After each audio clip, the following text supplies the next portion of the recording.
Kelakuan tak terpuji sejumlah remaja yang mencekoki minuman keras alias miras viral di media sosial. Sejumlah remaja tersebut diduga mencekoki miras kepada seorang bocah berusia 7 tahun. Peristiwa tersebut diketahui terjadi di sekitar Tama Kalingrowi, Tulung Agung. Dari keterangan diketahui sejumlah remaja berusia rata-rata 16 tahun.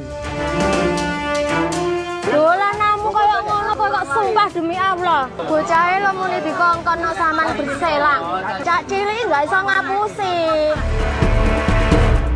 Ya, di tengah aksi pesta miras yang digelar para remaja tersebut, korban datang bersama sejumlah teman yang tengah bersepeda dan menghampiri para remaja tersebut hingga ditawari minuman sejenis teh di dalam botol. Minuman tersebut ditenggak oleh korban namun kemudian dimuntahkan karena ternyata berisi miras. Terkait kejadian tersebut, pihak keluarga korban tak terima dan melaporkan para remaja tersebut ke pihak berwajib. Kita sudah melakukan pemeriksaan saksi-saksi terkait kejadian yang menyebabkan anak-anak dikasih minum itu kan. Tapi ini masih proses pemeriksaan. Untuk lebih lanjutnya nanti kita ke depannya akan laporkan perkembangannya. Ini masih anak-anak ini kan, terkait perlindungan anak kan kita harus secara pemeriksaan secara intensif. Aduh, ini anak perempuan ya, anak gadis.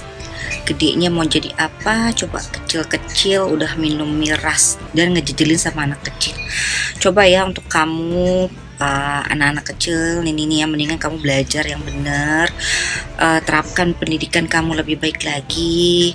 Jangan melakukan hal-hal seperti itu, nongkrong-nongkrong yang nggak jelas. Tolong ini pembinaan orang tua lebih ketat lagi, karena anak seperti ini nanti kita nggak akan tahu masa depannya seperti apa. Kalau melihat itu kita rasanya sedih banget gitu. Kenapa? Karena ini melibatkan anak-anak kecil dan anak remaja yang justru bahkan mereka masih di bawah harusnya dalam cover orang tua gitu. Kalau saya rasanya sedih sekali. Tapi yang jadi PR di sini adalah orang tua itu punya PR besar untuk mengajar anak-anak mereka bagaimana mereka bergaul. Ya tentu ketika keluar bergaul dengan orang banyak, kita nggak bisa terus awasi mereka. Tapi di rumah orang tua harus jadi contoh, jadi teladan, sehingga anak-anak tuh punya guidance gitu, how to behave di di lingkungan sekitar, bersosialisasi dengan baik itu seperti apa. Di tempat berbeda, seorang bocah cilik mengunggah perasaan publik lewat aksi manisnya. Dari video yang beredar, terlihat anak yang diketahui bernama Dean memberikan mobil mainannya untuk anak lain yang terlihat sedang merengek nangis, minta dibelikan mobil mainan oleh sang ibu yang diketahui berprofesi sebagai badut jalan.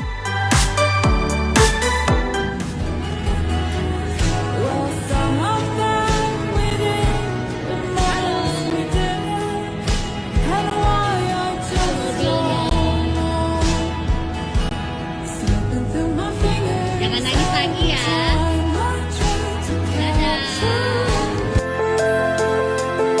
Aksi murah hati yang dilakukan Dean tak hanya meluluhkan hati orang tuanya, namun juga meluluhkan hati warganet. Banyak yang bangga dan terharu melihat hal yang dilakukan bocah kecil tersebut yang sedari dini sudah mau berbagi. Kalau ngelihat dari perasaan ibunya, pasti dia pengen banget ngebeliin anaknya mainan. Cuma mungkin ada keterbatasan finansial dari seorang ibunya yang pekerjaannya itu mungkin belum cukup untuk bisa beli mainan ke anaknya. Pasti ngerasa sakit hati banget sih. Dan kalau dari sisi si anak kecilnya yang ngasih mainan ke anak lain itu, pasti bangga banget sih jadi orang tuanya. Dari kecil aja udah diajarin untuk bisa berbagi ke orang lain, ke anak kecil lainnya. Kita orang dewasa pun harus bisa nyontoh nih anak kecil, kita bisa lihat depan mata kalau membantu itu tuh kayak memberikan kebahagiaan ke orang lain. Gitu. Kadang aku pun sendiri pribadi tuh kadang kurang gitu loh empatinya, dan melihat kayak gini tuh makin kayak oh iya ya, ngelihat dalam hal kecil aja yang udah kita punya, kita nggak harus ngasih orang lain tuh yang heboh-heboh gitu, yang mahal-mahal. Kita ngasih mereka hal kecil aja tuh pasti mereka juga akan lebih bahagia, mendatangkan kebahagiaan buat mereka. Sementara itu, Rayanza Malik Ahmad, anak kedua pasangan selebriti Raffi Ahmad dan Nagita Slavina, kembali mencuri perhatian lewat aksi gemas dan pintarnya. Lewat media sosial terekam aksi Rayanza yang tengah menyetor hafalan doa dan ayat pendek dengan Susrini demi bisa makan snack. Minas Rojim. Gak boleh disalah-salah. Bismillahirrahmanirrahim. Tabat Yada. Abi Abi. Lahabil Bil. Wa Watab. Ma'ag anhu maluhu wama sayas la naro data lahap wamro buku atu wamro atuh hamalatal hamalatan hatob hato dijidiha biji dihu ha belum habum mim masal Robi firli serius dulu tak dulu lagi ngaji Robi wali mau makan taruh dulu yang banyak iya nanti berdoa dulu buat orang tua Robi nanti sutungnya ya oke wali terus war kalau doa mau bobo bismika kan belum baru 2 berarti taruhnya 2 kalau mau 3 taruh 1 lagi bismika bis Perlahan tapi pasti Rayanza pun melafal doa dan ayat pendek. Selain itu tak hanya dapat reward makan snack, sambil makan snack Rayanza juga kembali belajar menghitung jumlah snack yang dikonsumsi. Coba taruh mangkoknya, dihitung. Besar. Oh ini 2-nya di sini. 2. Belum.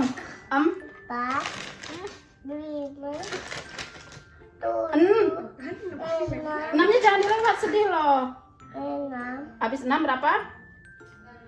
Habis 6 berapa? Iya. 8 9 10 Bisa dibonusin banyak. Habis 11 berapa? 10. Gak jadi deh. Habis 11 12 ya. 12. Oke, sekarang 1 2 3 dulu. 1 2 3 4 5 6 7 8 9 10. Oke, bahasa Sunda. Udah.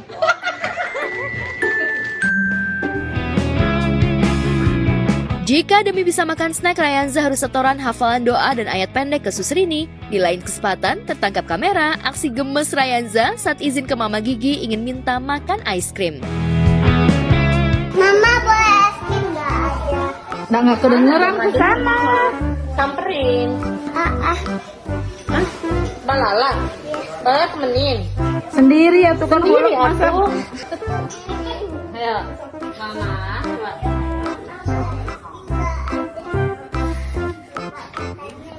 Sini dulu mamanya.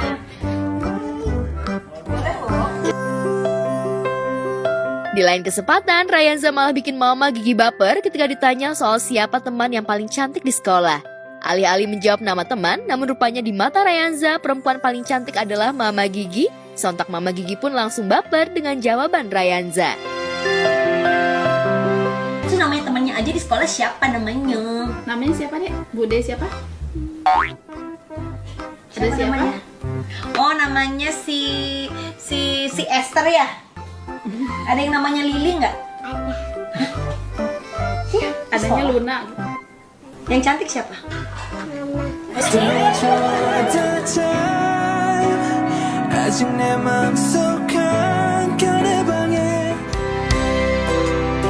Presenter sekaligus aktris Melanie Ricardo rupanya belum lama ini tengah berbahagia dan bersyukur lantaran di tengah kesibukannya dirinya masih bisa menyaksikan wisuda putri sulungnya Chloe. Melalui akun media sosialnya, Melanie juga sempat mengunggah momen saat sang putri jalani wisuda lulus dari sekolah dasar.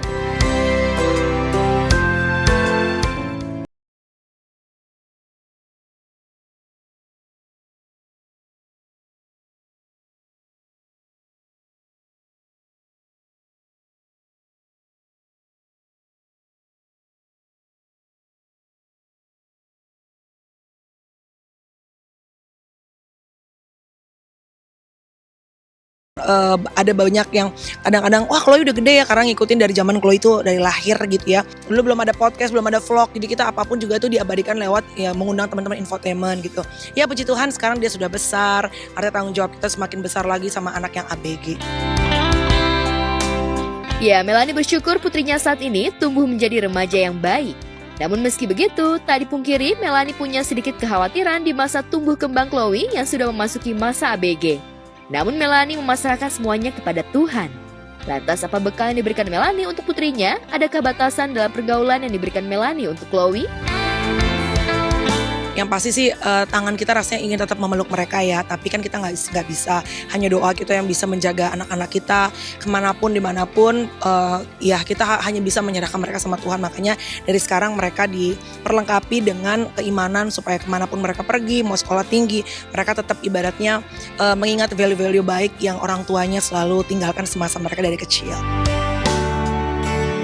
Ya, Melanie sendiri mengurai putrinya Chloe saat ini tengah tertarik dengan dunia bernyanyi.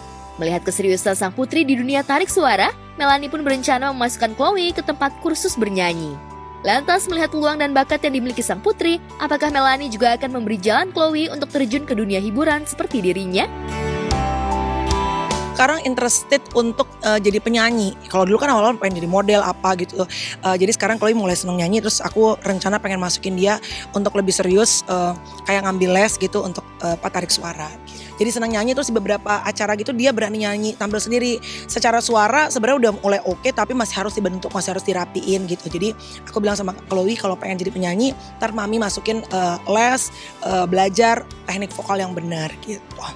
Ya orang tua kan tangannya cuma segini ya Mbak, tapi yang bisa menjadi perpanjangan tangan kita untuk menjaga anak-anak tuh hanyalah doa kita ya sama Tuhan, ya untuk menjaga mereka jangan sampai salah dalam pergaulan gitu. Di lain tempat, pesinetron Sultan Simatupang juga berbahagia sekaligus bangga lantaran anak keduanya, Clara Simatupang, berhasil lulus sekolah menengah atas. Secara eksklusif, tim Gospot mengabadikan momen saat Sultan mendampingi putri tercinta menjalani wisuda kelulusan SMA. Sebagai seorang ayah, Sultan sangat bangga dengan pencapaian yang diraih putri tercinta. Iya, luar biasa banget ya. Baru kali ini nih ngadirin graduation-nya anak. Gue akhirnya lulus juga SMA.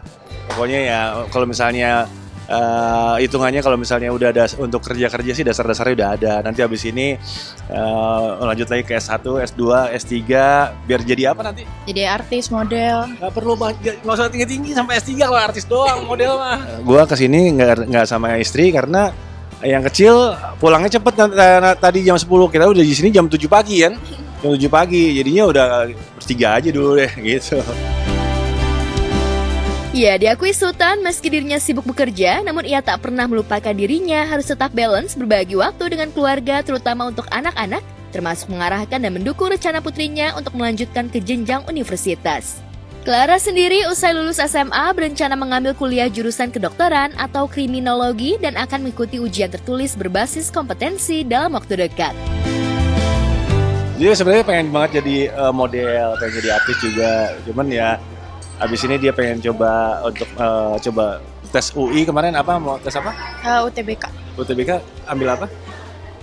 Ambil pilihan satunya kedokteran, pilihan keduanya kriminologi. Kriminologi, mantap-mantap kan pikirannya kan? Sebenarnya sih cita-cita dari kecil dan juga emang diarahin gitu, kayak emang disupport untuk di kedokteran. Jadi ya kalau emang bisa dan mampu kenapa nggak nyoba aja gitu. Dan menurut saya cita-cita kedokteran itu bisa bikin saya lebih baik ke depannya, bisa membantu orang lain atau bisa membantu bapak saya kalau sakit atau apa gitu. Ya, terserah dia aja, dia pengen jadi dokter, katanya dia nanti pengen pasang ring bapaknya, ring jantung bapaknya katanya. Ya mudah-mudahan dapat universitas negeri ya, misalnya nggak dapat UI ya kita bawa kuliah di luar negeri aja lah kalau ada duit. Sebagai seorang ayah, Sultan mensupport segala kegiatan anak selama berada di jalur positif. Sultan sendiri mengurai dirinya bukan tipe ayah yang galak atau keras pada anak. Lantas adakah kendala tersulit yang pernah dialami Sultan dalam mendidik anak perempuan terlebih sudah memasuki usia remaja? Apa harapan Sultan untuk anak-anaknya, terutama Clara yang baru saja wisuda SMA? Sebenarnya sih gimana ya, mesti sabar-sabar ngadepin anak-anak perempuan tuh, ngejaganya berat banget. Berat banget bos ngejaganya kalau misalnya anak perempuan tuh. Tapi kalau mau diomelin ya susah gitu kan, soalnya nanti mereka perasaannya juga jadi bagaimana. Ya udah kita yang sabar, kita yang ngasih terus jangan bosan-bosan lah ngasih tahu mereka, ajarin mereka yang baik. Bapak tuh nggak tahu ya, kakak suka bercanda apa tuh karena Bapak random banget, suka tiba-tiba Bapak acting di rumah, suka tiba-tiba nyanyi sendiri tapi pakai ekspresi acting gitu-gitu. Kita kan cewek jadi kayak nggak boleh pulang malam gitu-gitu, kayak kalau apa-apa harus pasti ngabarin supaya Papa tahu kita kemana-kemananya. Gitu aja sih, nggak terlalu strict banget. Iya, memang ada momennya aja sih harus ditegasin. Pada saat mereka udah kelewat batas, baru kita tegasin. Tapi kalau misalnya mereka masih sewajar-sewajarnya, kita ngasih peringatan-peringatan kecil aja lah. Ekstra mesti hati-hati lah kalau jaga anak perempuan.